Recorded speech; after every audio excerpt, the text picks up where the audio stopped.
Hello everybody, my name is Rich Rosenblum. If you see my channel, it's got a lot of different stuff on it, but most commonly what's on my channel is fitness related videos. I'm a certified strength and conditioning coach, but I'll be going to nursing school starting in September 2020, and I want to talk a little bit about my injury history, especially with regarding to what I'm currently going through, which is hip impingement on my right side. So, my athletic background was I was a track and field athlete in high school, all 4 years, a little bit in college, but when I got into the strength and conditioning field, I really got into strength and conditioning, especially Olympic weightlifting. And I was okay. I mean, I wasn't on a nationally ranked scale, but I was competitive at local meets. I was routinely getting first place in the clean and jerk and snatch. Local competitions, nothing too crazy. I hit for my clean and jerk 100 kilos, and my snatch something like I think 85 kilos. So like not bad numbers, but not national competitive. But I continued to strength train and be very active my entire life. When I moved to Korea, when I worked for the Army from 2011, actually, really, I started working for the Army in 2009, and I ended with them 2015. That entire time, I was really involved with obstacle course racing. I loved going to Spartan races, Tough Mudders, Warrior Dashes, Battle Frog. You know, I have like 15 medals of those. And there's something very primal about doing those obstacle course races, even though you're dropping down $100. It feels really good to accomplish and get through one of those events. And I'm a short guy. I'm only like 150 pounds, like 5'5", and you know my lifestyle is physicality and staying healthy, eating healthy, exercise, training right. So it's also, I'm not gonna lie, it's a little bit of an ego booster when you get through those races and you're passing people who are a whole lot bigger than you, whole lot stronger than you, but you have either the mental discipline or the better physical fitness. Since I moved to Boston back in 2017, I started getting involved with running clubs. You know, I don't do a lot of running, but I like the social aspect of it, and I do believe it's important to maintain a strong aerobic capacity. And if you can combine strong aerobic capacity and being social at the same time, that's a win. So big shout out to Pioneers Run Crew down in Dorchester. It's a predominantly person of color running organization, but we love everybody. It's hands down is like the greatest running club out there. But I've been running with them, and I was a competitive runner in the past, and I've gradually developed these symptoms of hip impingement, and I want to tell you what I experienced and how I've gone through rehab. Hopefully it can maybe fill in the blocks for you guys and can tell you what I'm hoping to do down the road. So, it happened, really started feeling symptoms about a year ago, December 2019. And I was going through a lot of stress because I had gotten laid off from my job, and there's just other life stressors and everything going on. And I was quick back then. I was hitting like I could easily hit a sub 6 minute mile, and my 5K was good. It was I don't think it was, might have been close to 21, maybe between 21 high, 22 and 21. So I was in I had pretty good speed, pretty good aerobic capacity. But what I had noticed is that the front anterior part of my hip started to get tight for whatever reason. So you stretch out your hip flexors, your foam roll. But then I started to notice when I would sit down for any significant amount of time, 20 minutes, 30 minutes, if I went to the movies and I spent 2 hours sitting down, you stand up and your hip feels like it's gonna like go out of the socket. It was a sharp pain deep in that acetabulum.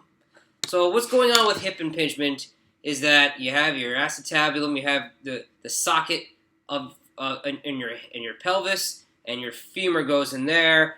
There's something going on inside, deep inside that where the ball and socket joint is.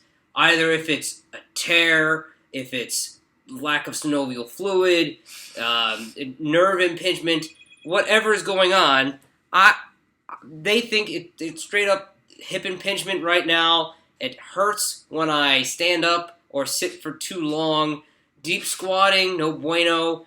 Can't do any plyometrics. So a lot of my exercise style, I train explosively, I train intensely. I really enjoy training for strength and power, and my technique is impeccable. I'm a CSCS, so I have to practice what I preach. So I know my technique is on point. Anyway, so I've been suffering from that, and it kind of sucks because I'm no longer doing my running crew thing. I'm no longer lifting the way I want to lift. I'm being very conservative. So I started going to PT just before the pandemic, probably in January. Started doing PT, and I'm doing the routine stuff like clamshells and lots of glute strengthening exercises. And I maxed out on everything. I have a strong butt, like I do hip extension work all the time. Always doing single leg deadlifts and mini band work and glute bridges. I do that all day. Work my range of motion. It kind of helped decrease my discomfort, but I still got this pain. When I'm laying down at night and I bend my right knee, flex my right hip, I can feel discomfort in that socket. I can palpate my hip flexors, and it feels significantly more tender and painful versus my left side. And this has been going on for, over 6 months at this point. So I did PT, and then the pandemic hit, so I continued to do PT on my own, had some video calls, still didn't see a whole lot. I'm back in Boston now. I started seeing a new physical therapist. This is part of the integrated spine unit.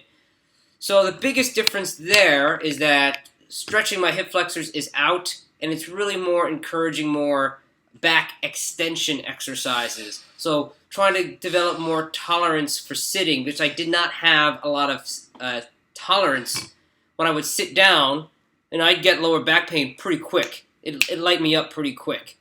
So I can say that has been one nice thing. I've been using the McKenzie lower back support. I'll show you right now. So I have one of these on my chair, and I have one of these on my couch. And I use that when I studied, because I am in nursing school, so I am sitting quite a bit. And I've actually had less discomfort of my lower back when I've been using these McKenzie OTP pads. So I do recommend them. I didn't think I would be all into this because I have pretty good posture throughout the day. But that has reduced my lower back discomfort, which was, it came and go. It was, it was variable, but has not changed the way my hip feels. So, been at this new physical therapist for a month. The next step is, I did x-rays. Not much going on in my x-ray, honestly. My hip angle might be slightly off. I forget the terms they use, but it might be slightly wider than normal, but not significant enough for me to continue to have this problem. I'm going to get an MRI on Thursday, and then probably after the MRI, I'm going to get a cortisol shot. And my experience with cortisol shots are, one, when I was working with the Army back in the day, I had a cortisol shot, and I was a contractor. I worked for MWR. I was not in the military. I'm not trying to have stolen valor or anything like that. I supported them with their military physical fitness readiness, which was a lot of fun. But I had a cortisol shot in my left shoulder, and that didn't do much.